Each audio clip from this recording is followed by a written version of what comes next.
Recording is on. अस्सलाम वालेकुम। आज FA2 का कंप्लीट करते हैं बुक को स्टार्टिंग से, मतलब ओवरव्यू करेंगे, बहुत ज़्यादा इन डेप्थ नहीं जाएंगे। ऊपर ऊपर से ओवरव्यू करते हैं। Accounting is simple like accounting का डेफिनेशन बस याद कर लो ना। Accounting the process of identify measure वगैरह जो भी कि हमने जो ट्रांजैक्शन होती है तो उससे पहले रिकॉर्ड करते होते हैं जीआर वगैरह के अंदर, उससे फिर रिप्रेजेंट करते हैं हम लोग ट्रायल बैलेंस के अंदर, और फिर आगे कम्युनिकेट करते होते हैं फाइनेंशियल स्टेटमेंट की फॉर्म में। तो ये सारे प्रोसेस को मिलाकर अकाउंटिंग कहते हैं। एंड आगे ये बताया हुआ है कि फाइनेंशियल रिकॉर्ड्स को हमें मेंटेन करना चाहिए। तो उसकी क्या रीज़न है? तो ये हमें फाइनेंशियल रिकॉर्ड्स के अंदर एक तो हमें अपनी इनवॉइसेस वगैरह को, वो वाले जो भी ट्रांजैक्शंस होती हैं उनके भी रिकॉर्ड्स रखने होते हैं। दूसरा हमारी फाइनेंशियल स्टेटमेंट्स भी होती हैं, तो उनका भी क्या यूज़ है वो सारा इसके अंदर बताया हुआ है कि ना इंटरनल यूज़र जो होते हैं फाइनेंशियल स्टेटमेंट्स के, जैसे ओनर्स वगैरह होते हैं बिज़नेस के, उन्होंने ये देखना होता है ना कि हमारा बिज़नेस जो है इस पीरियड के अंदर कितना प्रॉफिटेबल था, या अभी उसकी क्या वैल्यू है, मार्केट वैल्यू क्या है।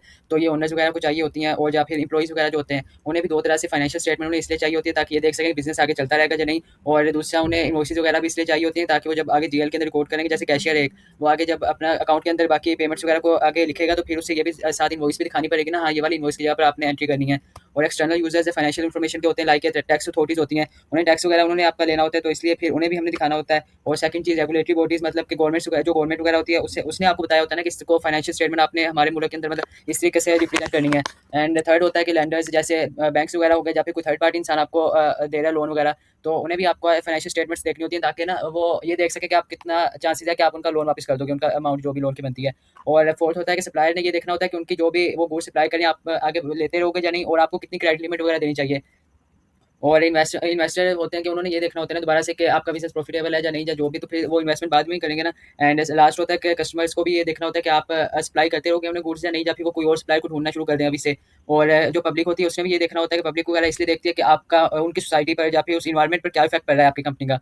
तो फिर पब्लिक वगैरह को भी इसलिए इंटरेस्ट होता है आपके फाइनेंशियल स्टेटमेंट्स के अंदर। और फाइनेंशियल स्टेटमेंट्स चार तरह की होती हैं, एक है एसएफपी और एसपीएल, और होती है statement of cash flow, statement of changes in equity. और statement of cash flow, statement of changes in equity हमारे सिलेबस के अंदर नहीं है, तो ना ही उसकी डिटेल्स है, बस नाम वगैरह इधर से याद कर लेना। And statement of financial position ये होता है कि आपके एसेट्स और लाइबिलिटीज वगैरह को ना एक टाइम के ऊपर दिखा देता है, लाइक उस पॉइंट के ऊपर जब उस दिन आपके कितने एसेट्स हैं आपके पास और कितनी लाइबिलिटीज वगैरह हैं आपकी।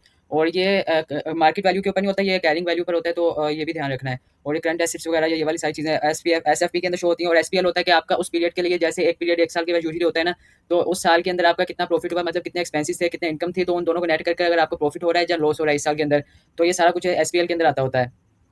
और इधर ये वाली जो एसपीएल होती है ना, जो हमने मतलब यूजुअली पढ़ी हुई है, ये सोल ट्रेडर वगैरह की ये वाली एसपीएल जो जिस तरह बनाते हैं, ये आईएफआरएस जो 15 है ना, आई थिंक आईएफआरएस 15 ही है जो इससे रूल करता है। एक मिनट यार, मैं देख कर बताता हूँ कौन सा आईएफआरएस है। नहीं, मतलब ये आईएफआरएस के स्टैंडर्ड आईएफआरएस 18 जो है ना, वो कहता है कि आपने इस तरह से अपनी एसपीएल नहीं बनानी होती। लेकिन सोल ट्रेडर वगैरह बना ही लेते हैं तो कोई इतना इशू नहीं होता। लेकिन आईएफआरएस 18 जो कहता है कि आपने इस तरह से अपनी स्टेटमेंट को रिप्रेजेंट नहीं करना होता। लेकिन सोल ट्रेडर वगैरह यूजुअली बनाते हैं इस तरह ही है। और जो आईएफआरएस हमें कहता है, अलाउ करता है कि इस तरीके से हमें बनानी चाहिए, तो वो ये वाले जो है ना, ये वाला क्या कहते हैं यार इसे, पता नहीं क्या कहते हैं। तो आईएफआरएस कह रहा है कि ना आपने इस तरह से अपनी स्टेटमेंट्स को बनाना होता है कि अपनी कैटेगरीज को डिवाइड कर देना होता है। ऑपरेटिंग वाला एक साइड पर और इन्वेस्टिंग वाला एक साइड पर, फाइनेंसिंग को अलग और इनकम टैक्स वगैरह को अलग। ये यूजुअली होता है कि लिमिटेड कंपनीज जो होती है ना उनके ऊपर ज़्यादा ये होता है, फोकस करता है, क्योंकि उनको तो एक सेपरेट एंटिटी होती है ना, वो लोग तो जो लिमिटेड कंपनीज है, ये इतना सिलेबस के अंदर है नहीं वैसे हमारे। तो ये बस याद रख लो कि आईएफआरएस 18 के मुताबिक आपने ऑपरेटिंग वाली कैटेगरी को अलग रखना होता है, जो डे टू डे यूज़ के लिए जो भी एक्सपेंस वगैरह जब इनकम वगैरह होती है। और इन्वेस्टिंग वाली अलग रखनी होती है, लाइक के जो आपको इंटरेस्ट वगैरह की इनकम मिली है, आपने कहीं पर डिपॉजिट कराया वो वाला, और या डिविडेंड वगैरह की इनकम जो होती है, आप शेयर्स वगैरह को इशू करते हो ना, तो वो वाला उसकी बात कर रहा है। और फाइनेंसिंग का ये होता है कि जब आप लोन वगैरह लेते हो, तो लोन वगैरह लेते हो तो उसका आपने इंटरेस्ट देना होता है, वो फिर आखिर में जाकर आपने निकालना होता है। और इनकम टैक्स को उसके भी आखिर में जाकर निकालना होता है। उसके बाद आपके पास जो प्रॉफिट की अमाउंट आती है ना, ये आपकी एसएफपी के अंदर जाती है। लेकिन इसके बाद अदर कम्प्रीहेंसिव इनकम जिस तरह होती है कि आपकी एसेट्स वगैरह रिवैल्यू करते हैं, तो उसके ऊपर जो प्रॉफिट वगैरह होते हैं, वो वाला फिर टोटल प्रॉफिट मिलाकर total comprehensive income for year बन जाती है। ये मतलब कि हमारे सिलेबस के अंदर फुल फ्लैज है, हमने ये स्टेटमेंट्स तो नहीं बनानी, बस इतना बेसिक सी नॉलेज होनी चाहिए इसकी ना। एंड थर्ड है कि एसेट्स की वही डेफिनेशन जो एफ वन के अंदर हमने पढ़ी होगी कि प्रेजेंट हम जो एसेट है ना, वो प्रेजेंट इकोनॉमिक सोर्स हो जो कंट्रोल कर रहे हैं हम लोग, और किसी पास्ट इवेंट की वजह से हुआ हो, और ना उसकी वजह से हमें ना इनफ्लो आता रहे, कैश इनफ्लो होता रहे हमें। तो बस एसेट की डेफिनेशन वगैरह कर लो। और करंट एसेट और नॉन करंट एसेट्स वो होते हैं। Current asset like current asset को भी डिफाइन करता है आईएफआरएस 18। ये कहता है कि जो आपके 12 महीने के अंदर अंदर जो यूज़ हो जाएगा ना, तो वो करंट एसेट होता है। और वो यूजली आप ट्रेडिंग वगैरह के लिए, मतलब डेली ट्रेड वगैरह के लिए आप यूजली रखते हो उसे। और वो कैश के अंदर होता है, या फिर कैश इक्विवेलेंट, जैसे मतलब आपने पढ़ा है ना एमए2 के अंदर के कैश इक्विवेलेंट के अंदर जो बैंक वगैरह के अंदर अपने बैंक अकाउंट्स के अंदर जो पैसे पड़े होते हैं वो भी, और जो शॉर्ट टर्म आपने जहाँ पे इन्वेस्टमेंट की होती है, जैसे गवर्नमेंट के जो स्टॉक्स, गवर्नमेंट क्या होते हैं, इंस्ट्रूमेंट्स वगैरह जो भी होते हैं कि जो इशू करती है टी बिल्स जिसे कहते हैं, तो वो जो शॉर्ट टर्म इन्वेस्टमेंट जो भी होती है वो भी इसी के अंदर ही आ जाती है, करंट एसेट के अंदर। और इसके अलावा बाकी जो भी चीज़ें आती होती हैं वो नॉन करंट एसेट में आती हैं, क्योंकि वो 12 महीने के बाद हो रही है, तो अगले साल के अंदर नहीं वो हमें वापस मिल जाएगी, ये उससे बाद ही होगी। और लाइबिलिटीज़ भी इसी तरह ही होती है कि लाइबिलिटी भी प्रेजेंट ऑब्लिगेशन होती है, अभी आपके पास आपने आपके ऊपर ऑब्लिगेशन है वो, कि वो भी किसी पास्ट इवेंट की वजह से हुई होती है, और उसकी वजह से आपका ना कैश आउटफ्लो होता है। और इसका भी दो टाइप्स होती हैं, करंट लाइबिलिटीज और नॉन करंट लाइबिलिटीज। और आईएफआरएस 18 ही आपको डिफाइन करके देता है कि करंट लाइबिलिटीज कौन सी होती हैं, जो यूजुअली आपके ट्रेडिंग वगैरह की वजह से होती हैं, जो करंट लाइबिलिटीज। और ना आमतौर पर नहीं, हर बार वो 12 महीने के अंदर ही आपने ना उसे पे कर देना होता है। तो वो उसके अलावा बाकी जो सारी होती हैं वो नॉन करंट लाइबिलिटीज होती हैं। और जो अप्रूवल्स नहीं, और जो अप्रूवल्स वगैरह होते हैं वो भी इसी के अंदर करंट लाइबिलिटीज के अंदर ही आते होते हैं। और कैपिटल होता है कि आपके एसेट में से आपकी लाइबिलिटीज को माइनस कर दो तो वो आपका कैपिटल बन जाएगा। सोल ट्रेडर के अंदर इस तरह होता है कि सोल ट्रेडर ने जितना पैसे वगैरह इन्वेस्ट किए हुए हैं और उसका जो भी उससे मिल रहा है प्रॉफिट वगैरह के साथ, तो उसके बाद उसका जो भी बचता है तो वो कैपिटल होता है। कैपिटल इज लाइक ओनर का इंटरेस्ट होता है कि capital is owner is interest in the business. ये भी एमसीक्यूज के अंदर आ जाता होता है वैसे। और हमें कैपिटल यूजुअली बिजनेस को इसलिए चाहिए होता है ताकि वो आगे रन कर सके अपने मतलब कि डेली के टास्क पूरे कर सके, उसे कैश की जरूरत होती है। तो उस टाइम ओनर अपना कैपिटल को मतलब बढ़ा देता है ना, ज़्यादा कैपिटल इंट्रोड्यूस करवा लेता है। लेकिन कैपिटल के अलावा और भी कुछ ऑप्शन जो फाइनेंसिंग की होती हैं कि जब आपको कैश की जरूरत हो तो उस टाइम आप उसे कंसीडर कर सकते हो कि एक तो कैपिटल फ्रॉम ओनर हो गया, उसके अलावा बैंक से ओवरड्राफ्ट ले सकते हैं। जैसे आपको थोड़ा सा एक दो हफ्ते के लिए चाहिए तो फिर आप ओवरड्राफ्ट यूज़ कर लेते हो अपना, या फिर अगर थोड़ी सी ज़्यादा देर के लिए चाहिए तो आप बैंक से लोन ले लेते हो प्रॉपर, या फिर आप एसेट को परचेज करने के बजाय अगर आपके पास इतने पैसे नहीं हो तो आप लीज पर ले लेते हो उसे कुछ टाइम के लिए। तो वो भी वैसे तो एसेट ही शामिल होता है लीज के ऊपर भी जो लेते हैं ना। तो आप लीगली ओन नहीं कर रहे होते, लेकिन आप उसे कंट्रोल तो कर रहे होते हो ना। तो हमने ये नहीं पढ़ा कहीं पर कि इसे ओन करना आपको जरूरी है एसेट के लिए, इसे आप कंट्रोल कर रहे होते हो लीज को, तो इसलिए ये भी एसेट के अंदर ही शामिल हो जाता है वैसे। और बोरोइंग से मतलब कि आप किसी थर्ड पार्टी से ले लेते हो, जैसे आप अपने रिलेटिव वगैरह से ले लेते हो या अपने फ्रेंड वगैरह से ले लेते हो, तो वो भी बोरोइंग, वो भी बैंक लोन की तरह, उससे भी हम कंसीडर करते हैं। उसके ऊपर जो इंटरेस्ट वगैरह देना वो सेम टू सेम लोन की तरह ही होता है। और कॉन्सेप्चुअल फ्रेमवर्क का मतलब कि वो है कि जो एसेट्स वगैरह को डिफाइन किया है, वो वाली सारी चीज़ें कॉन्सेप्चुअल फ्रेमवर्क आई थिंक उसी के अंदर ही आता है। और इसका कॉन्सेप्चुअल फ्रेमवर्क का जो लेटेस्ट वर्जन है वो 2018 के अंदर लास्ट टाइम आया था। अब्दुल्ला भाई, हाँ। यार अगर बोरिंग कर रहे हैं, अगर कोई फैमिली या फ्रेंड्स ले रहे हैं तो उसके ऊपर हमें इंटरेस्ट क्यों इंटरेस्ट होता है? हमने देना नहीं होता, हम उसे वो जो हमें दे रहा है मतलब कि जो हमें लोन दे रहा है फॉर एग्जांपल, तो वो हमारे साथ कॉन्ट्रैक्ट कर लेता है ना कि जैसे 10,000 मैं आपको आज दूंगा तो आपने 15,000 कर कर हम 5 साल के बाद देने हैं, तो 10% इंटरेस्ट ही हो गया ना एक तरह से हर साल का। तो फैमिली और फ्रेंड्स को भी देना होता है, मतलब कि हर मुझे लोन बैंक को भी देना और लीज पे ले रहे हैं तो भी देना? नहीं, ये मतलब आपके पास ऑप्शंस होते हैं, अगर आपको कैश की जरूरत है ना तो इनमें से कोई भी आप चूज कर सकते हो, इन सारे ऑप्शंस में से जो भी आपको ठीक लगता है इनमें से ना। तो आप इनमें से अगर बैंक के अंदर से आपको लोन नहीं मिल रहा तो फिर आप किसी थर्ड पार्टी से ले लेते हो ना, बोरोइंग्स कर लेते हो किसी थर्ड पार्टी से। सही। ठीक हो गया, ठीक हो गया। और आगे जो है कॉन्सेप्चुअल फ्रेमवर्क के बाद इनकम की डेफिनेशन भी इस तरह ही है कि बस इस डेफिनेशन को याद कर लो, बाकी इसके जो आगे डिटेल्स है ना वो एफएफए के अंदर ही होगी। ये बस इसे थोड़ा सा याद ही कर लेना है, याद कर लेना, मेरे कहने का मतलब रट्टा ही लगा लेना है। अब 4 दिन के पेपर हैं तो क्या ही बनेगा। और इनकम का जो सबसे कॉमन एग्जांपल जो सोल ट्रेडर की होती है वो होती है सेल्स जो करता है वो, और रेवेन्यू जो जनरेट वगैरह करता है सेल करता है, तो वो सबसे मेन उसकी इनकम के वही सोर्स होता है। और इनकम भी दो तरह की होती है, एक होती है कि रेवेन्यू और एक होता है अदर इनकम्स। रेवेन्यू वो होता है जो आप अपने जो असल में जो आप चीज़ें बेचते हो ना, जैसे आपका कार का शोरूम है तो आप जब कार्स वगैरह सेल करोगे तो वो रेवेन्यू होगा। उसके अलावा जैसे आपके पास कोई फर्नीचर वगैरह पड़ा था या कुछ भी जो आपके पास एक्स्ट्रा पड़ा था तो आपने उसे बेच दिया तो रेवेन्यू नहीं होगा, वो अदर इनकम के अंदर आएगा। तो इसकी ये दो कैटेगरीज होती हैं। और जो फंड वगैरह रेस करते हैं, जो इशू वगैरह करके मतलब नए शेयर इशू करते हैं statement of profit and loss के अंदर, वो हम लोग एसपीएल के अंदर नहीं आते, वो हम लोग लिखते होते हैं एसएफपी के अंदर। मतलब कैपिटल एक तरह से जब हम शेयर इशू कर रहे हैं तो हम और ज़्यादा पार्टनर्स को, फॉर एग्जांपल पार्टनरशिप की तरह अगर आप इसे लिमिटेड कंपनीज को भी देख लो, तो पार्टनरशिप की तरह हम और ज़्यादा पार्टनर्स को इंकरेज करें कि अगर आप इतने इतने के शेयर्स ले लो और आप थोड़ा थोड़ा सा मतलब कंट्रीब्यूट कर दो और हमारे इतना एक शेयर ले लो, बाय कर लो, तो वो भी एज अ कैपिटल ही शो होता है एसएफपी के अंदर। बस इसका इतना किया, बाकी ये डिटेल एफएफए के अंदर ही होगी। और एक्सपेंस की भी यही वाली डेफिनेशन है जो कॉन्सेप्चुअल फ्रेमवर्क के अंदर मतलब डिफाइन की हुई है उन्होंने। एंड जो होती है एक्सपेंस यूजुअली होता है कि जो डे टू डे आपका बिजनेस को रन करने के लिए जो भी एक्सपेंस हो रहा है तो उसे एक्सपेंस के तौर पे लिखते हैं। और इसकी भी आगे दो तरह की टाइप्स होती हैं, एक एसेट एक्सपेंडिचर होता है और एक रेवेन्यू एक्सपेंडिचर होता है। एसेट वाला जब आप कोई एसेट वगैरह बाय करते हो या फिर कोई इनहेंस करते हो अपने एसेट को बढ़ाने वाले को, और रेवेन्यू वाला वो होता है कि जो आप डेली जो भी आपका मतलब डेली के जो भी काम करने के लिए जो भी चाहिए होता है वो रेवेन्यू एक्सपेंडिचर होता है। एंड आगे आईएफआरएस फाउंडेशन जो भी है कि ये इसका ये रोल है कि ना ये पब्लिक को ना मतलब कि स्टैंडर्ड्स को थोड़ा सा डिफाइन करके बताए, पब्लिक को बताए किस तरह अकाउंटिंग करनी है हमने ओरिजिनली। तो ये आईएफआरएस कहता अब्दुल्ला भाई, है। हाँ जी। इंश्योरेंस वो हम एक्सपेंस में लेंगे या एसेट एक्सपेंडिचर में लेंगे? इंश्योरेंस एक्सपेंस में लेंगे क्योंकि वो हमने हर साल ही देना होता है ना। किसी तरह की भी एक इंश्योरेंस हो, किस तरह की। हाँ। कि अगर गाड़ी की इंश्योरेंस है हाँ, तो वो वो आपने हम साल के में आपने हर साल ही देनी है ना। फिर इंश्योरेंस कौन सा आपने बस एक बार पे कर दिया तो बाद में देना नहीं है, आपने हर साल ही पे करनी होती है ना। तो ये हमारा एक्सपेंस हुआ। हाँ, एक्सपेंस हो गया फिर ये। Okay okay. अब्दुल्ला, हम्म। जब कोई एसेट खरीदते हैं, मतलब जो इंश्योरेंस क्या कहते हैं देनी होती है, वो एसेट वो एक्सपेंडिचर हम में नहीं आती? नहीं, वो भी पहले साल की दे रहे हैं, वो कौन सा हम उसके कैपिटलाइज इसलिए नहीं करेंगे क्योंकि अगले साल फिर हमने दोबारा से देनी है, उससे अगले साल फिर से देनी है, तो हम वो एक साल की दे रहे हैं हम लोग उसे ना। नहीं यार, वो एक एमसीक्यू किया तो उसमें उसने इंश्योरेंस को बनाया हुआ था नहीं, आपने शायद की के अंदर सही तरह से नहीं देखा होगा या की में गलत मार्क किया होगा। शायद। Okay okay. ठीक है। IFRS जी, जी, आगे, आगे सर। IFRS का मतलब कि अब अकाउंटिंग बोर्ड होता है, IAS भी जो है ना अकाउंटिंग बोर्ड है ये आगे IFRS वगैरह को IAS को यही मतलब कि आगे ये स्टैंडर्ड्स वगैरह यही बनाता है। तो बहुत ज़्यादा डिटेल तो नहीं है इसके अंदर, FA2 के अंदर बस थोड़े-थोड़े 3-4 IFRS के स्टैंडर्ड्स हैं वो देख लेते हैं हम इसके बाद। और जो है ना IFRS जो 2001 से पहले जितने भी स्टैंडर्ड्स बने हैं वो IAS के अंदर आते हैं, मतलब IAS2 IAS 16 वगैरह जो भी हैं वो 2001 से पहले के बने हुए हैं। और जो 2001 के बाद से जो भी स्टैंडर्ड्स बने हैं ना वो IFRS के अंदर आते हैं, IFRS 16 या 18, 15 या 37 वगैरह जो भी हैं, सारे IFRS जो भी हैं ये बने हैं 2001 के बाद। तो अभी पिछले 20 साल के अंदर ना एक गैप भी होता है। गैप ये होता है कि हर मुल्क ने ना अपना खुद का अकाउंटिंग बोर्ड बनाया होता है। अकाउंटिंग बोर्ड जो स्टैंडर्ड्स वगैरह वो खुद बनाते हैं, तो वो गैप उसे कहते हैं। यूजुअली ना ज़्यादातर मुल्क उसे गैप के नाम देते हैं। पाकिस्तान के अंदर तो नहीं है, पाकिस्तान ने तो ये IAS भी कोई फॉलो करता है, लेकिन कुछ मुल्क जैसे US हो गया या कनाडा हो गया जो है इनके अपने गैप्स हैं। तो ये पिछले 20 साल से काफ़ी ज़्यादा कोशिश कर रहे हैं कि गैप के जो US का गैप है जो और IAS के जो भी अकाउंटिंग स्टैंडर्ड है ये तकरीबन सेम हो जाए। तो बस थोड़ी-थोड़ी सी चेंजिंग करते रहते हैं फिर मतलब इन दोनों को सेम करने के लिए। और जो हमारे स्टैंडर्ड्स हमारे सिलेबस के अंदर वो पहला तो है IFRS 18। ये आपको बताता है कि आपने फाइनेंशियल स्टेटमेंट्स किस तरह बनानी है। IAS2 इन्वेंटरीज का, 16 जो नॉन करंट एसेट का डेप्रिसिएशन वगैरह का। एंड IFRS 15 जो है ये आपको बताता है कि आपने कस्टमर्स के साथ किस तरह डील करना है, मतलब अपने रिसीवेबल्स को किस तरह लिखना है, इरेकवरेबल डाटा आपने कब लिखना है वगैरह वगैरह। और IAS 37 जो है ये प्रोविजन का है। प्रोविजन का जो प्रोविजन को डिफाइन करती है जब वगैरह इस तरह की जो भी चीज़ें होती हैं ना वो IAS 37 के अंदर कवर होती हैं। और कॉन्सेप्चुअल फ्रेमवर्क मतलब कि जो डेफिनेशन वगैरह जो बनाता है आई थिंक वही होता है कॉन्सेप्चुअल फ्रेमवर्क ना, जो एसेट्स वगैरह की डेफिनेशन है या जिस तरह भी। और आगे ये कैरेक्टरिस्टिक्स हैं जो एक उसके अंदर होनी चाहिए, एक इन्फॉर्मेशन के अंदर एक रेलिवेंट होनी चाहिए, फेथफुल आगे होगी अभी। ये रेलिवेंट और फेथफुल जो ये फंडामेंटल कैरेक्टरिस्टिक्स हैं, रेलिवेंट और फेथफुल हो। एंड रेलिवेंट बस इतना तो पता ही होगा ना आपको, अगर हो तो दोबारा से बता देना। And enhancing characteristics like comparability and verifiability, जो ये दोनों इनहेंसिंग है, टाइमलाइनस एंड अंडरस्टैंडेबिलिटी। हाँ जी उसका डब्बा उसको बता। हाँ जी ठीक है। अंडरस्टैंडेबिलिटी और जो भी ये 3-4 ये बनती हैं ये इनहेंसिंग के अंदर आती हैं। Are we clear? आगे चल।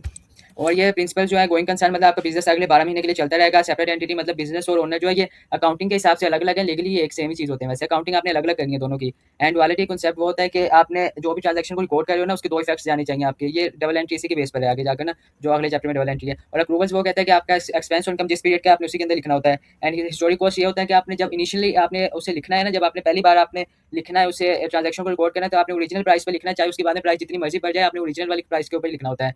एंड कंसिस्टेंसी होता है कि आपने एक रूल जब अप्लाई कर दिया, एक मेथड अप्लाई कर दिया तो अगले सारे सालों के अंदर वही वाला अप्लाई करते हैं, ताकि मतलब कि डिफरेंस वगैरह आप जब देखो तो फिर आपको क्लियरली तौर पर समझ आ जाए इस चीज़ का।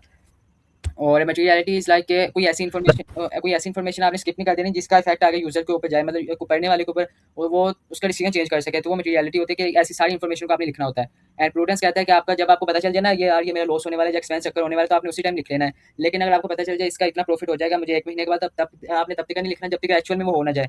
एंड बाकी ये पहला चैप्टर तो इधर कंप्लीट हो गया, आगे चले। अच्छा बता दो, मतलब डबल एंट्री वगैरह तो आती है ना, कोई और चैप्टर देख खोलते हैं जो नहीं आता। अब्दुल्ला भाई इसमें मेटर्निटी और गोइंग कंसर्न का थोड़ा सा बताइएगा। मटेरियलिटी वो होती है कि आपने कोई ऐसी इन्फॉर्मेशन स्किप नहीं करनी है अपने रिकॉर्ड्स में से जो ना यूजर जो है ना आपके फाइनेंशियल स्टेटमेंट के जैसे जो पढ़ रहा है उसे उसके ऊपर उसका डिसीजन चेंज कर सके। जो जैसे आपने अपनी लाइबिलिटीज़ को कम करके दिखाना नहीं शुरू कर देना, ताकि जो सामने वाले को इन्वेस्ट करने लगा है आपके अंदर, आप ऐसा कोई थर्ड मतलब कि क्या करो, आप कोई 2 नंबरी कर लो फॉर एग्जांपल कि आप ना कोई गलत तरीके से अपनी लाइबिलिटीज़ को कम शो करने की कोशिश कर रहे हो, तो आपने इस तरह कोई हरकत नहीं करनी, क्योंकि इससे आगे इन्वेस्टर के ऊपर इफेक्ट जा रहा है ना, उसने जो डिसीजन लेना है। अगर आप लाइबिलिटीज़ कम शो करोगे हो सकता है वो ज़्यादा इन्वेस्टमेंट कर दे, जबकि उसने कम करनी थी अगर आप लाइबिलिटीज़ अपनी ज़्यादा शो कर देते। और जो दूसरा गोइंग कंसर्न होता है कि आप ना आपका बिजनेस बस बंद नहीं होने लगा मतलब अगले 12 महीने के लिए, तो कम से कम आपका बिजनेस चलता रहेगा। 100% शॉर्ट ही नहीं होती, लेकिन हम अज्यूम कर लेते हैं, हमें बहुत ज़्यादा चांसेस होते हैं कि ना बिजनेस चलता रहेगा अगले 12 महीने के लिए। 100% शॉर्ट इसलिए नहीं होती क्योंकि कई मतलब जैसे इकोनॉमी बिल्कुल ही नीचे चली जाती है रिसेशन के दौरान या स्लम के दौरान, तो उस टाइम आपका बिजनेस बंद ही हो जाते हैं काफ़ी सारे। तो इसलिए 100% शॉर्ट ही नहीं होती, आपके पास अंदाजा लगाया होता है कि ना ये 12 महीने के लिए चलता रहेगा। 12 महीने के लिए तो कम से कम चलता रहेगा, आगे जितना मर्जी चले। ठीक है। जी, जी, ठीक हो गया। आगे चैप्टर मैं कह रहा हूँ कौन सा करें, डबल एंट्री वगैरह तो आती होगी ना, सेल्स टैक्स आता है। वो एक दफा रिवाइज कर लेते हैं। कौन सा? यही सेल्स टैक्स ही। सही। सेल्स टैक्स मतलब आप जो भी आपका सेल्स के ऊपर जो भी टैक्स वगैरह आप लगाते हो ना, या जो अभी आप परचेज के ऊपर लगाते हो देते हो, वो सारा सेल्स टैक्स के अंदर आता है। तो यूके के अंदर इसे वैट कहते हैं, और जो इंडिया के अंदर या ऑस्ट्रेलिया वगैरह के अंदर इसे ना जीएसटी कहते हैं। पाकिस्तान के अंदर भी जीएसटी कहते हैं, लेकिन पाकिस्तान का थोड़ा सा स्टैंडर्ड से डिफरेंट है। तो अच्छा आगे जो सोर्स ऑफ इन्फॉर्मेशन मतलब कि कौन आपको बताता है कि सेल्स टैक्स के क्या लॉज वगैरह होने चाहिए, तो वो होता है कि HMRC जो है यूके के अंदर ये आपको बताता होता है कि HMRC लाइक आपको ये पूरा क्या करते हैं जो भी कवर करना है सेल्स टैक्स को, ठीक है। वैट वगैरह की आपको कैलकुलेशन बताता है कि इतने % आपने चार्ज करना है वगैरह वगैरह। और कुछ सप्लाईज होती हैं जो जिनके ऊपर टैक्स लगाना होता है, वो टैक्सेबल सप्लाईज होती हैं जो एग्जाम्प्ट या जीरो रेटेड होती हैं, कि जिनके ऊपर ना गवर्नमेंट कहती है हाँ इनके ऊपर ना तो आपने टैक्स चार्ज करना है सामने वाले से, और ना ही आपने हमें पे करना, गवर्नमेंट को भी नहीं पे करना। तो यूके के अंदर यूजली एग्जाम्प्ट के अंदर बैंकिंग की सर्विस होती है और होती है एजुकेशन की, लाइक जो स्कूल वगैरह होते हैं ना, तो वो सारे आ जाते हैं। और कुछ ऐसे होते हैं कि सेल्स टैक्स के स्कोप से भाई मतलब उसके ऊपर चार्ज ही नहीं हो सकता बिल्कुल भी। वो होते हैं कि वेजेस या सैलरीज वगैरह इनके ऊपर इनकम टैक्स होता है, ये सेल्स टैक्स नहीं होता, ये स्कोप के बाहर होते हैं सेल्स टैक्स के। और कुछ लाज जो होते हैं उनके अंदर ना एक्सपोर्ट जो आप एक्सपोर्ट करते हो ना बाहर, वो वाले सेल्स के ऊपर भी टैक्स नहीं देना होता आपने, मतलब कुछ कुछ मुल्कों के अंदर इस तरह के भी रूल्स होते हैं। और रजिस्ट्रेशन भी आपने करवानी होती है, कि उसके भी फिर काफ़ी सारे रीजन होती है। रजिस्ट्रेशन कई मतलब आपको ना गवर्नमेंट कह देती है कि इसकी आँख यार 1 मिनट।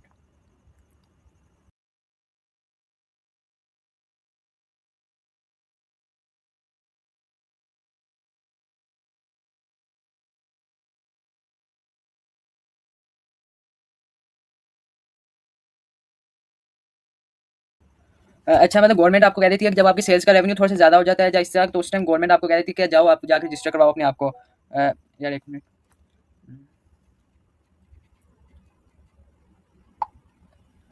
तो और कई मरतबा इस तरह होता है कि आप खुद भी जाकर ना रजिस्टर करवा लेते होते हो अपने आप को, क्योंकि आपने परचेज़ेज़ के ऊपर तो आप टैक्स पे कर रहे होते हो। तो आप कहते हो यार कोई बात नहीं, मैं जाकर रजिस्टर करवा लेता हूँ, चलो मैं जो परचेज़ के ऊपर मैं टैक्स पे कर रहा हूँ ना वो मुझे रिटर्न हो जाएगा। वो रिटर्न मतलब कि आपको वापस मिल जाएगा। तो ये आप वॉलंटरी अप्लाई, वही मुझे लगता है वॉलंटरी कहते हैं जो खुद से कर लेना। बाकी कंफर्म नहीं है, पोलैंड के अंदर भी उसने ये बताया कि इस टाइम आपने मतलब आपने ज़रूर करवा लेना होता है, ये याद करने की ज़रूरत नहीं है, बस आपने रेफरेंस के लिए बस इसे याद रखना है, मतलब पढ़ लो एक मरतबा ना ये नीचे वाली एग्जाम्पल नंबर 1 को।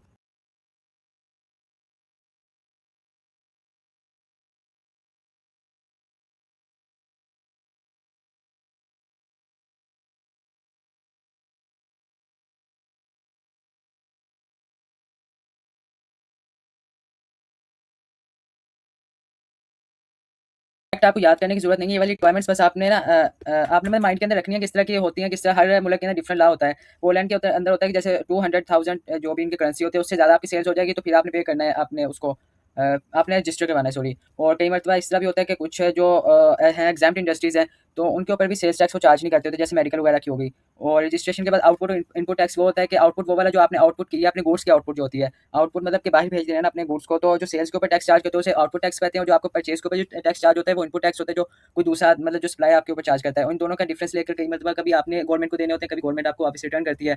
जब आपका सेल्स का टैक्स कम हो और परचेज का ज़्यादा हो तो गवर्नमेंट आपको वापस करती है। और रिकॉर्ड्स भी मेंटेन करने होते हैं सेल्स टैक्स के लिए, जैसे इनवॉइस वगैरह आपने मेंटेन करके रखनी होती है। तो ये कुछ कंट्रीज़ के अंदर जैसे रूल होता है कि 5 साल या 8 साल के लिए आपने इनवॉइस वगैरह को जमा कर अपने पास रखना होता है, ताकि ऑडिट वगैरह के लिए यूज़ कर सकें।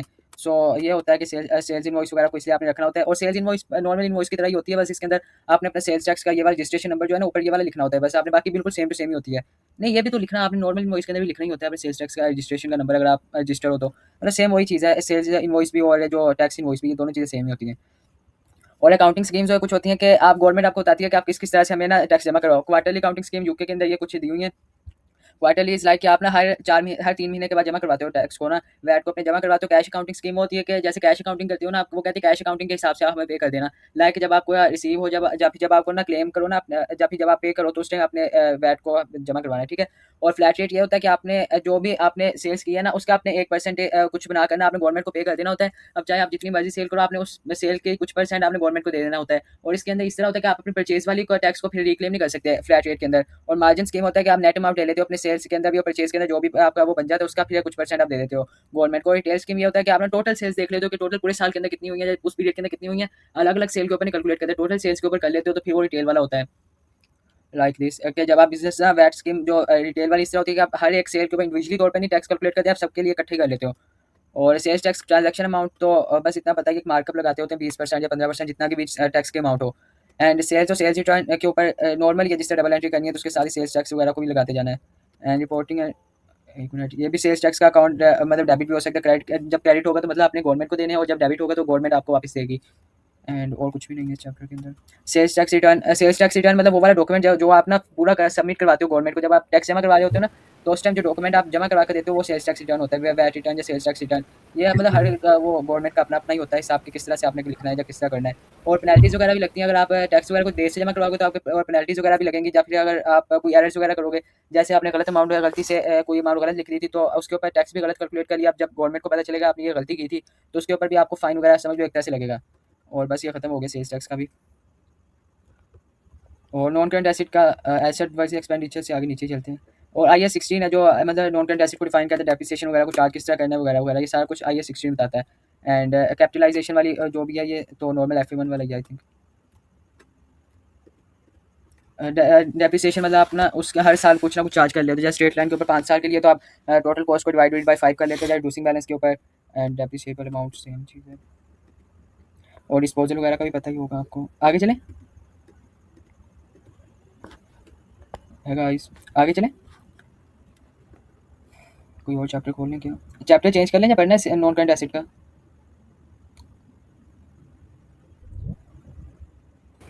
अब्दुल्ला अप्रूवल्स कर लें यार पहले। करते हैं ना, बस ये चैप्टर नंबर 7 है तो अप्रूवल 9 के ऊपर आई थिंक। चले ये ठीक। 7 करना है इन्वेंट्रीज वाला, इसके अंदर मतलब है तो बस वही है कि नेट रियलाइजेबल वैल्यू वगैरह वगैरह की वाली चीज़ें। नहीं वो ठीक है, बस आगे चलते हैं। आगे फिर अगला चैप्टर भी बता दो। रिसीवेबल वगैरह का पता ही है ना, प्रोविजन वगैरह का। प्रोविजन का बता दो थोड़ा सा। प्रोविजन वो होती है कि जो ये भी एक तरह से लाइबिलिटी होती है, लेकिन ये नॉर्मल लाइबिलिटी की तरह नहीं होती। ये इसकी डेफिनेशन जो IAS 37 के अंदर इसने डेफिनेशन ये बताई हुई है कि ना प्रोविजन वो वाली लाइबिलिटी अनसर्टेन टाइम और अमाउंट की ना, कि आपको कंफर्म नहीं है कि इतनी अमाउंट, मतलब कंफर्म है काफ़ी ज़्यादा चांसेस है कि ये वाली अमाउंट ही होगी जो इसी टाइम आपने पे करना है, लेकिन 100% श्योरिटी नहीं है। आई थिंक अनसर्टेनिटी का यही मतलब होता है कि जिस तरह आपने जैसे वारंटी वगैरह होती है तो आपको पता होता है ना कि जैसे 10 यूनिट्स इस महीने आपके पास वापस आएंगे वारंटी के लिए, तो आप 10 यूनिट्स की ना पहले से प्रोविजन बना लेते हो कितनी कॉस्ट आपको लगेगी जब वो आपसे मतलब कि आपको रिपेयर करके उन्हें वापस देना होगा, तो उस टाइम आपकी इतनी कॉस्ट लगेगी, तो उसके लिए आप पहले से प्रोविजन बना लेते हो कि आपको पता चल जाता है कितना एक्सपेंस होने वाला है। ये IAS 37 ने कहा है कि इसकी 3 मतलब क्राइटेरियाज को होने चाहिए कि एक प्रेजेंट ऑब्लिगेशन, कि आपको पता है कि बस होने वाला है प्रेजेंट ऑब्लिगेशन है ना आपके ऊपर, कि बस ये फ्यूचर में हो ही जाएगा बस अभी कुछ टाइम के अंदर ही। और प्रोबेबल हो मतलब पॉसिबल ना हो, प्रोबेबल मतलब 50% से ज़्यादा चांसेस हो जिसके ना कि आपको कुछ ना कुछ आउटफ्लो करना पड़ेगा, कैश आउटफ्लो या इकोनॉमिक बेनिफिट जो भी है उसका कम होगा आपका, मतलब आपको बाहर देना होगा कुछ ना कुछ। और रिलायबल एस्टिमेट मतलब एस्टिमेट कर सको कितना है, ये नहीं कि आप बस माइंड के अंदर सोच कर रखो यार इतना एक्सपेंस हो जाएगा, इतना मतलब कोई आप अंदाजा नहीं लगा पा रहे हैं। आपको एक प्रॉपर अंदाजा लगा सको कि इतना एक्सपेंस हुई है, जब तीनों चीज़ें मतलब इकट्ठी हो तो फिर उससे प्रोविजन हम बना लेते हैं। और प्रोविजन प्रेजेंट ऑब्लिगेशन है तो ये दो तरह की हो सकती है, लीगल भी हो सकती है, कंस्ट्रक्टिव भी हो सकती है। लीगल मतलब कि जब गवर्नमेंट ही आपको कह देती है इस तरह करना है, कि गवर्नमेंट कैसे कह सकते हैं, जैसे कोई फाइन वगैरह आपके ऊपर चार्ज कर दे, जैसे आपको पता चल गया कि ना आपने ना जब टैक्स सेल्स टैक्स जब जमा करवाया था आपने उसके अंदर कोई गलती की थी, आपको पता चल गया, अब आपको ये भी पता है कि गवर्नमेंट आपके ऊपर टैक्स वो मतलब कि फाइन चार्ज करेगी आपको, तो उस टाइम अपनी आप प्रोविजन बना लोगे, ठीक है। और कंस्ट्रक्टिव होती है कि जो आपके ऊपर लीगल ऑब्लिगेशन तो नहीं होती, मतलब लीगल रिक्वायरमेंट तो नहीं होती, लेकिन फिर भी लोगों के माइंड में यही होता है कि आप उन्हें वापस कर दोगे जो भी चीज़ है, आप उन्हें बेनिफिट दे दोगे। ये ज़रूरी नहीं होता कि आप मतलब गवर्नमेंट आपको इसके ऊपर आपको कोई लाभ वगैरह नहीं कहेगा कुछ, लेकिन आपके खुद के मतलब जो भी है ना आपको खुद पे करना पड़ेगा। एक मिनट यार, वैसे नहीं चला जाती है। अब्दुल्ला कॉल आ गया यार आपको। हाँ अब्दुल्ला वो कि कोई एक एग्जांपल याद करवा दो इसकी, प्रोविजन कैसे क्रिएट करते हैं, जैसे कि वो अक्सर क्वेश्चन आते हैं ना कि एक सप्लायर का मतलब कि वो नुकसान हुआ है तो वो डिस्प्यूट हुआ है। डिस्प्यूट हुआ है। एक मिनट करते हैं फिर, एक मिनट में आप ना यार ये चैप्टर खोल कर आप थोड़ा सा पढ़ लो, मैं 5 मिनट में आगे ज्वाइन करता हूँ दोबारा से। Okay okay.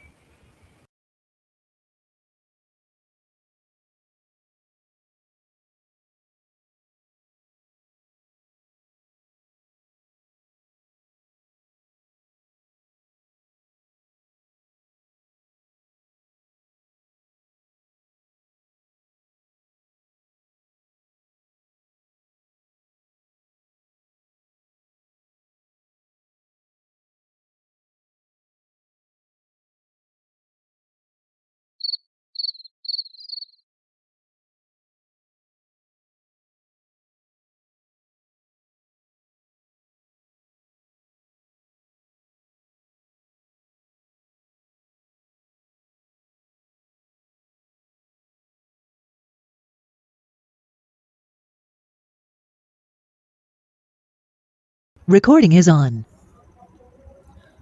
तो अभी अक्रूवल्स वगैरह कर लेते हैं। अक्रूवल्स इज़ लाइक के जैसे आपके पास एक्सपेंस वगैरह होता है यार, वैसे ये हमने अभी 2-3 दिन पहले किया था। अच्छा, अप्रूवल्स जो होता है कि वो वाला एक्सपेंस होता है या वो वाली इनकम होती है जिसकी आपने इनवॉइस वगैरह आगे नहीं दी होती, जब आपने उससे कैश वगैरह नहीं लिया होता, तो लेकिन वो उस पीरियड के अंदर रखकर हो जाते हैं, तो वो होते हैं अक्रूवल्स। फिर हमने बनाना होता है जब प्रीपेमेंट बनानी होती है। एक्सपेंस है ना, जैसे कोई एक्सपेंस है अभी उसकी आपको इनवॉइस नहीं आई, लेकिन आपको पता है आपने इस साल के अंदर यूज़ कर लिया, तो उसके लिए फिर आपको एक्सपेंस को लिखना होगा अपने अकाउंट्स के अंदर।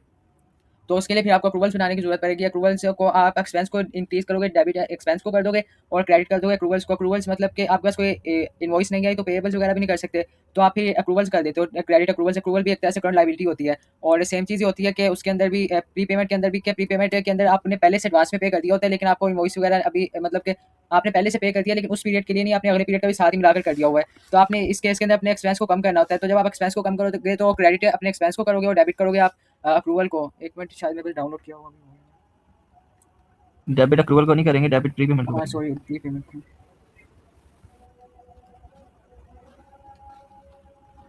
हाँ ये है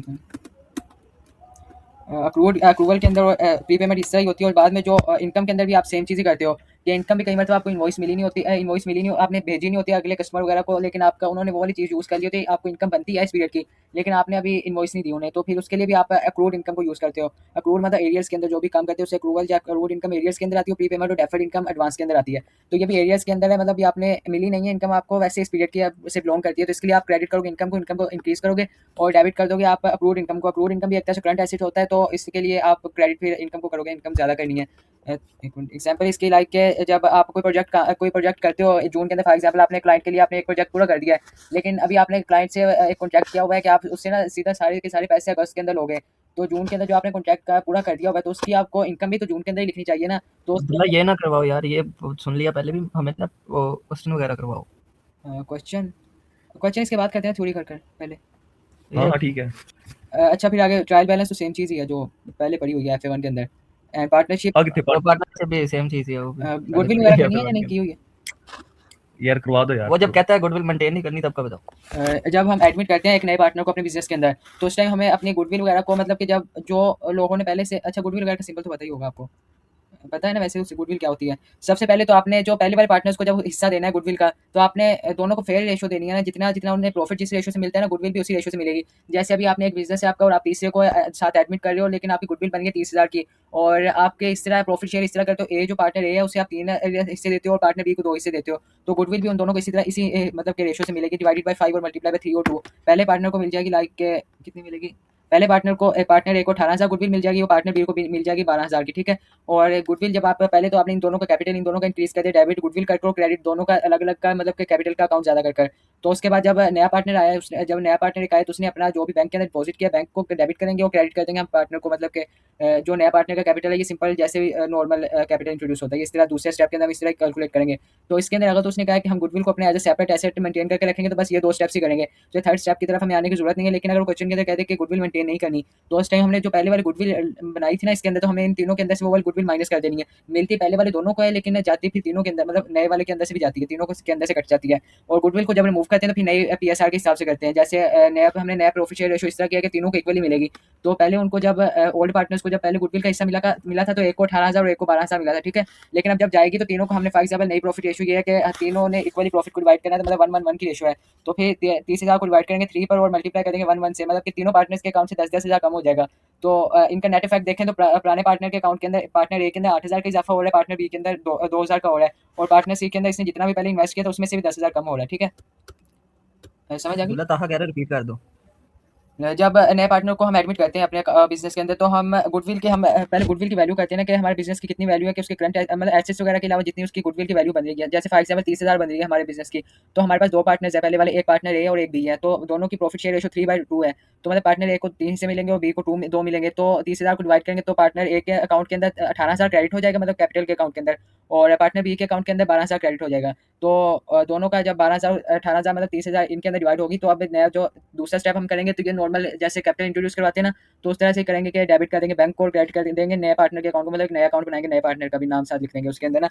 और अगर तो उसने हमें कहा कि गुडविल को हमने रिमूव कर देना है अपने अकाउंट्स के अंदर से, तो फिर हम सिंपली इस तरह करेंगे कि जो गुडविल 30,000 की थी ना, पहले हमने 3/2 के हिसाब से उन दोनों के अंदर डिवाइड की थी ना, लेकिन जब हम निकालेंगे ना गुडविल को तो फिर नई रेशो के हिसाब से निकालेंगे। अभी फॉर एग्जाम्पल नई रेशो इस तरह है कि आप तीनों पार्टनर्स अब इक्वली प्रॉफिट को डिवाइड कर रहे हैं, तो अब तीनों को 30,000 को डिवाइड करेंगे 3 पर मल्टीप्लाई बाय 1-1 कर देंगे, तीनों के अंदर से 10,000 निकल जाएगा, ठीक है। और तो पार्टनर ए का नेट इफेक्ट 8,000 बच जाएगा, उसका 8,000 से इंक्रीज हुआ है, पार्टनर बी का 2,000 से, ठीक है। आवाज नहीं आ रही मेरी आ रही है? तो तुम्हें मेरी आ रही है तो इसलिए कह रहे हो मेरी आ रही है। नहीं मैं उस वक्त बोल रहा हूँ तो नहीं आ रही सच में। मैं कह रहा हूँ बात सुनो, मेरी बात सुनो। अच्छा सही बताओ।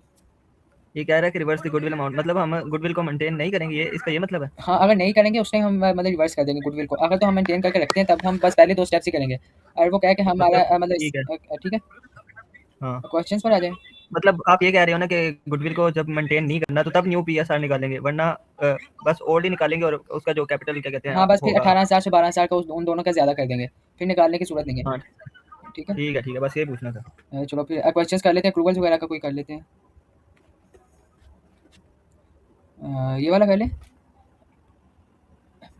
नो, जो नाइमा है वो 12,000 का रेंट पे करती है 1 अक्टूबर से लेकर 30 सितंबर तक, ठीक है। और जो 16,000, एक मिनट, नहीं अच्छा, इसका एयर रेंट जो है वो 31 दिसंबर का है, और 1 अक्टूबर से इसने 30 सितंबर तक 12,000 पे किया था। उसके बाद इसका जो एक्सपेंस है वो 12,000 से बढ़कर 16,000 हो गया, ठीक है। अब हमने ये देखना है कि इस साल के अंदर 12,000 का कितना मतलब हिस्सा है और 16,000 का कितना हिस्सा है। तो हम 12,000 को डिवाइड करेंगे, अक्टूबर के अलावा कितने बनते हैं महीने? 9 महीने 12,000 के हिसाब से लेंगे और बाकी के 3 महीने 16,000 के हिसाब से लेंगे। डिवाइड पे 12, 9,000, ये ओवरऑल इफेक्ट 13,000 का बन रहा है। क्या कोई क्वेश्चन है तो फिर वो वाला बता दो, कोई आप ये वाला कर ले।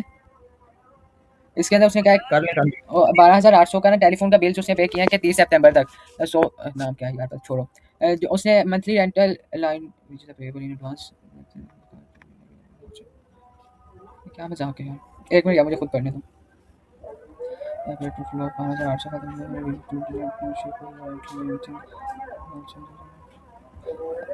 अच्छा, उसने टोटल बिजनेस के अंदर टेलीफोन के जो भी बिल्स वगैरह उसे मिले हैं ना, मतलब टेलीफोन के से रिलेटेड, वो 12,800 के उसने पे कर दिए, मतलब कि इस साल के अंदर, ठीक है। और उसके अंदर उसने हर महीने का जो महीने की जो रेंटल जो भी था एक्सपेंस था उसने एडवांस के अंदर पे कर दिया हुआ है कि हर महीने वो एडवांस के अंदर ही पे कर देती होती है। तो वो 100 का है। और जो कॉल चार्जेस है वो एरियर्स के अंदर है, मतलब कि इसके अंदर भी इंक्लूडेड नहीं है, इसके अंदर इंक्लूडेड होने चाहिए थे कि जिसके आउटस्टैंडिंग अमाउंट, यार समझ मुझे नहीं आ रही। अच्छा सही सही। ओपनिंग अप्रूवल उसने बताया कि एरियर्स के अंदर हम कॉल चार्जेस को पे करते हैं ना, तो 30 सितंबर 2007 के टाइम इसका अप्रूवल था 320 का, लेकिन 2008 के टाइम इसका अप्रूवल है 410 का। तो मतलब ये ओपनिंग अप्रूवल है 320 जो है ना, तो अब ये 12,008। ओपनिंग अप्रूवल माइनस होगा ना यार, और हाँ, ओपनिंग माइनस, क्या कहते हैं क्लोजिंग। क्लोजिंग प्लस होगा। और ये जो 100 का है ना, ये वाली एडवांस के अंदर हर महीने वो पे करती है। तो मतलब ये पिछले साल से, ये तो नहीं उसने बताया था कि इसी महीने इसी साल इसने शुरू किया, ये पिछले साल से ही कर रही है। तो मतलब कि पिछले साल से इसका नेट इफेक्ट जीरो ही हो जाता है। पिछले पे कर वो कवर होगा। हाँ, वो प्री पेमेंट भी होगी ना शुरू में, जब साल शुरू हुआ था तो उसकी भी हाँ 100 तो प्री वो पेमेंट। जीरो हो जाएगा। हाँ, जीरो हो तो बस जाएगा। हमने ये ओपनिंग हाँ, 12,890 बनता है। क्लोजिंग का आंसर आ जाएगा यार इसमें। और हाँ, ये वाला प्री पेमेंट का ये गेम 15,000 उसने पे किया 1 अक्टूबर से लेकर 30 सितंबर तक, और 12,000 पे किया। यार इसे छोड़ो, कोई और ही करते हैं।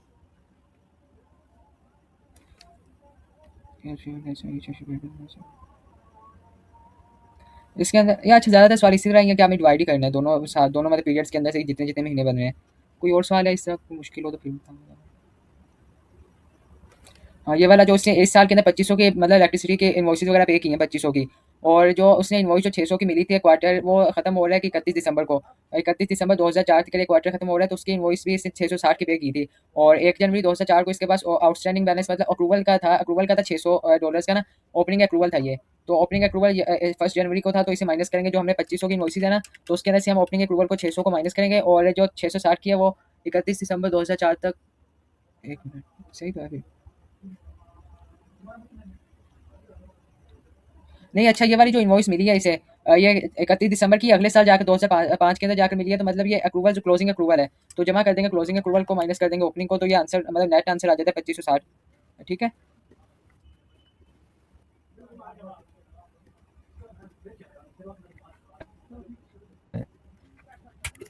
से करो एक बार, वही सवाल खोलो कौन सा?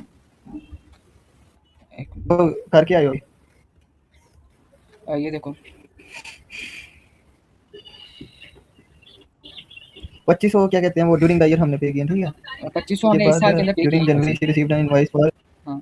वो ड्यूरिंग द ईयर, हम्म, ड्यूरिंग जनवरी शी इनवॉइस मतलब इस साल, ठीक है। ओपनिंग, हाँ ठीक है, वो पहले वाला जो पुराना था वो क्लोजिंग हो गया, हाँ 2023 वाला वो सॉरी ओपनिंग हो गया, और ये 2024 का जो था 2025 में इनवॉइस मिली, ये क्लोजिंग और वो ओपनिंग पहले वाला। सही। यार अप्रूवल का कोई क्वेश्चन ये वाला कर ले, ये तो उस दिन किया था ना।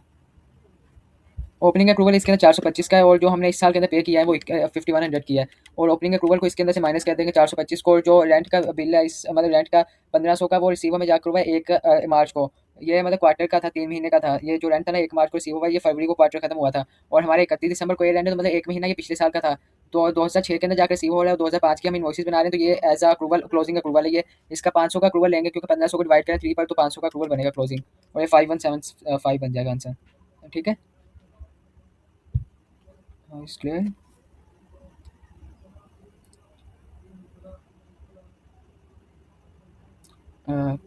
सवाल कर रहे हो जहाँ किस तरह?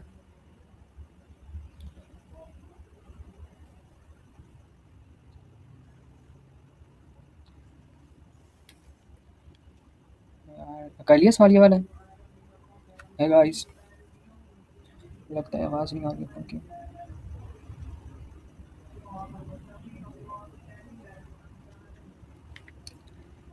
हाँ डन है। चाहिए ओके कर लिया। और क्या करना है? और पाक नहीं नहीं बस खत्म। बस हो गए सारे। हाँ हाँ खत्म। फिर ख़त्म कर दें सेशन को, एंड कर दें। हाँ हाँ बोला थैंक यू यार ठीक है, अल्लाह हाफिज़। Recording is on. थोड़ा सा अच्छा बता ही देता हूँ अक्रूवल को।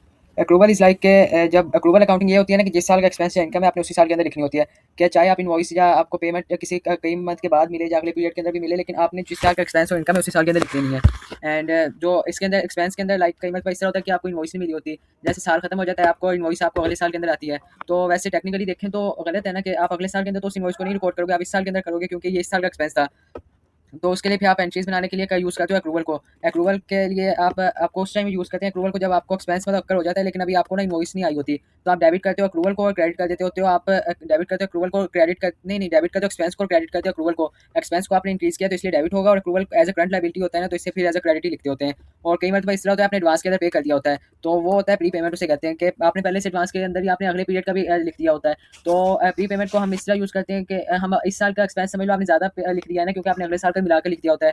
तो फिर आप प्री पेमेंट के साथ आप अपने एक्सपेंस को कम करते हो, लाइक कि आप क्रेडिट करते हो एक्सपेंस को, तो क्योंकि एक्सपेंस को कम करेंगे तो क्रेडिट एंट्री होगी ना, और क्रेडिट एंट्री होगी और डेबिट एंट्री जाएगी प्री पेमेंट के अंदर। Prepayment as a current asset होता है आपका, ठीक है। और सेम क्लियर है इतना ना?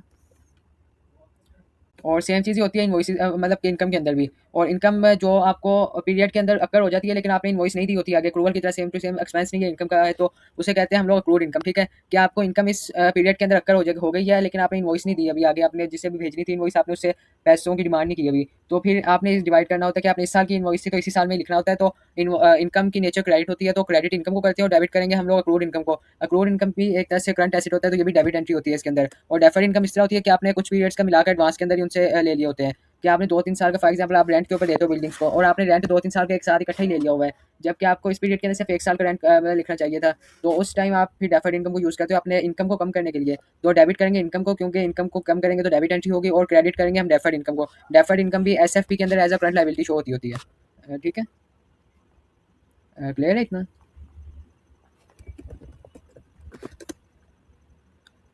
बस फिर एंड कर दें सेशन।